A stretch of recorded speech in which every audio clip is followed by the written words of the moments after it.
فرق جو نہ سمجھے وہ کون ہے؟ پرلے درجے کا جائے گا. یہاں پر مفتی صاحب آپ لوگوں کو سمجھانے کی کوشش کر رہے ہیں. اور جب تقویت الایمان یہ کہہ رہے تھے نبی بڑے بھائی جیسا، تو کل انما انا بشر مثلکم کی رٹیں لگا رہے تھے، تو مفتی صاحب نے فرمایا بے وقوفو، اور نبی ہم جیسا نہیں، نبی ہم جیسا نہیں. نبی کو اس طرح کہنا توہین ہے. اگر رسول اللہ صلی اللہ علیہ وسلم نے اس طرح کی بات کی تو وہ ان کافروں اور مشرکوں کو جہنم سے بچانا چاہتے تھے. جس طرح شکاری کا کام ہوتا ہے شکار کو قابو کرنا، اس طرح مصطفیٰ کریم نے کافروں کو قابو کر کے جہنم سے بچا کے انہیں ایمان کی دولت عطا فرمائی. ایمان کی دولت عطا فرمائی. اب میں آگے سنو، اگر یہی بات ہے مولوی صاحب، میں کہاں اے مولوی صاحب جناب چل یار غلط نہیں کہتا شعر نے، میں کہنا کدھر لگا سا شعر نے مثال دوں گا اور پیچھے انہوں نے صدر صاحب دم ڈھونڈنا شروع کر دیں. ان بھائی بات کرو، ان کے صدر صاحب ان کے آگے لا کر کچا گوشت ڈالیں کیونکہ شعر ہے. اور شعر کی جو مشابہت کی وجہ اس حوالے سے اس کا یہ مطلب نہیں ہوتا کوئی گدڑ گیا تو اس کے آگے آ کر مرغیاں مری ہوئی ڈال دو. اسی طرح انہوں نے یہاں پر تشبیہ دی ہے، اور تشبیہ میں من کل الوجوہ مشبہ بھی کا ایک جیسا ہونا لازم. کوئی نہیں بول رہے آپ، شہر ہی للکار ہے نا. اور پھر سنو اگر یہی بات ہے، اور سنو یہ میرے پاس موجود ہے یہ الفاظ العارفین. انکار کتنے کرے گا جتے جائے گا سٹ سر دے جاؤں گا. کیسے جائے گا تم؟ سنو اس کے اندر ان سے پوچھا گیا اللہ تعالیٰ کی مثال کیا ہے؟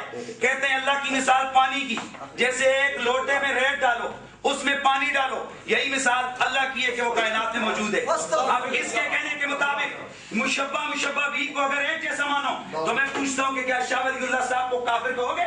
ہمت کر کے دیکھو. اور رہ گئی بات آگے، یہ میرے پاس موجود ہے فتاوی ثنائیہ، آؤ ذرا سنو. انہوں نے بات الوجود کا کیا کیا بھائی؟ بولو. اور سنو اپنے بزرگوں کی گل سنو. انہوں نے وحدت الوجود کا انکار کیا. بڑی پیاری گل سنو یار.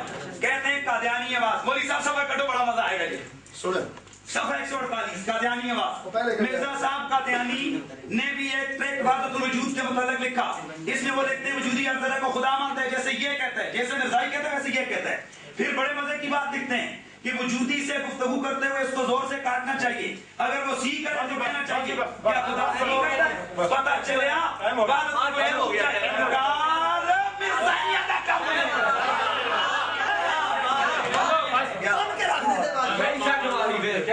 اچھا اب جی ایک سیکنڈ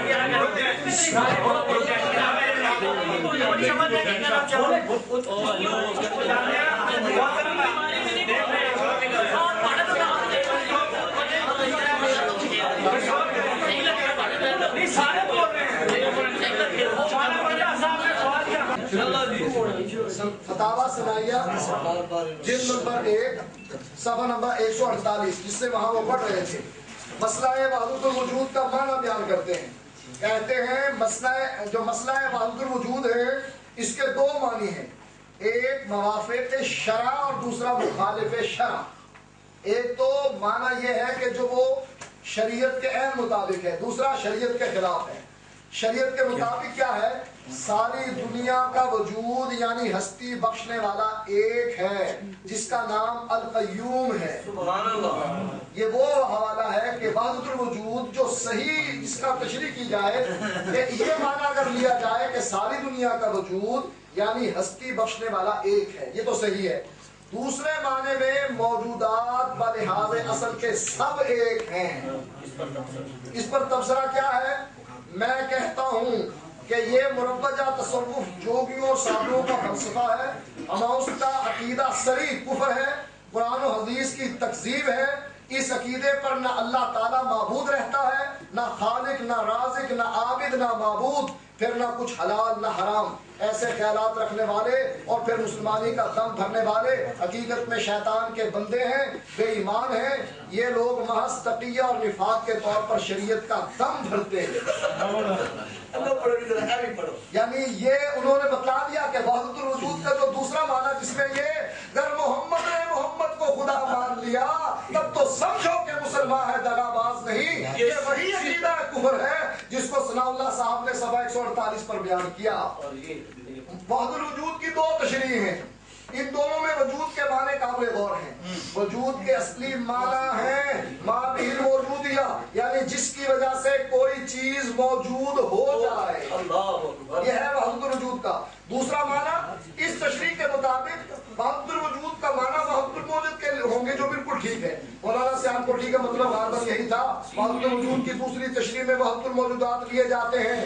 یہ تشریح ایسی ہے کہ اس کو کوئی اہل شرع نہیں مان سکتا۔ سبحان اللہ۔ یہ وحدت الوجود کا اقرار کیا انہوں نے۔ اب دیکھو کتاب المجروحین، جس میں امام ابو حنیفہ رحمۃ اللہ علیہ کے بارے میں فرمایا لو ان رجلا عبد هذا النعل، ایک میں ہے نعل ایک میں ہے بغلہ، تقربا بذلك الى اللہ جل وعلا لم ارى ذلك باسا، کہ جو آدمی کسی جوتے کی عبادت کرے، امام صاحب فرماتے ہیں میں سمجھتا ہوں کوئی حرج نہیں۔ اللہ یہ دیکھو جی یہ دیکھو جی رد المختار صفحہ جلد نمبر 1 صفحہ نمبر 124 کہتے ہیں کہ اگر کسی کی لکیر پھوٹ گئی پھر کیا کرتا ہے؟ فَقَتَبَ الْفَاتِحَةَ بِالدَّمِ، وہ خون کے ساتھ فاتحہ لکھتا ہے، کہاں پر؟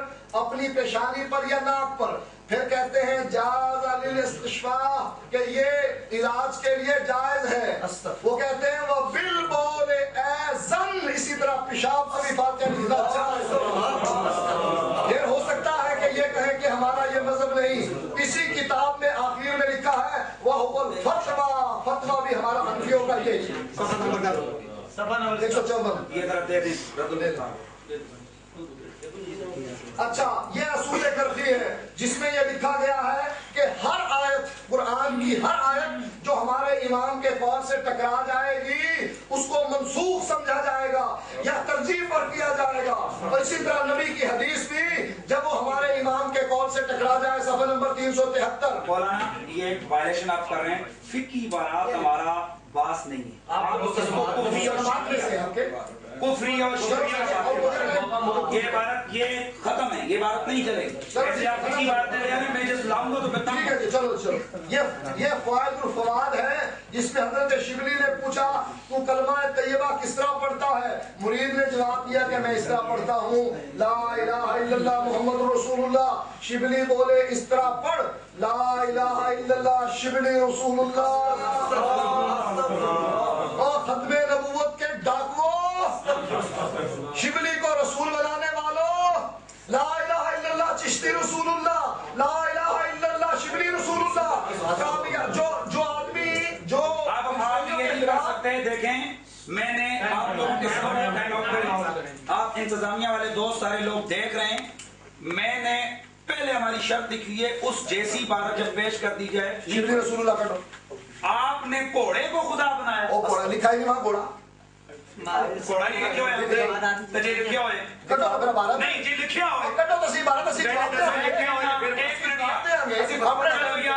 اپنے ٹائم تے ہونی نہیں۔ اچھا سنو، اگر انہاں دی کتاب جو میں کٹا کہ خدا گھوڑا ہے، کٹو نا تسی فتویٰ لاؤں گے، کٹو لوگوں تساں سن لیا بزرگاں دا نام ٹیٹی یاد آوے گا نا اپنے ٹائم تے درمیان گڑبڑ۔ اچھا یہ آپ نے شبلی کو یاد رکھیں آپ لوگوں کے سامنے۔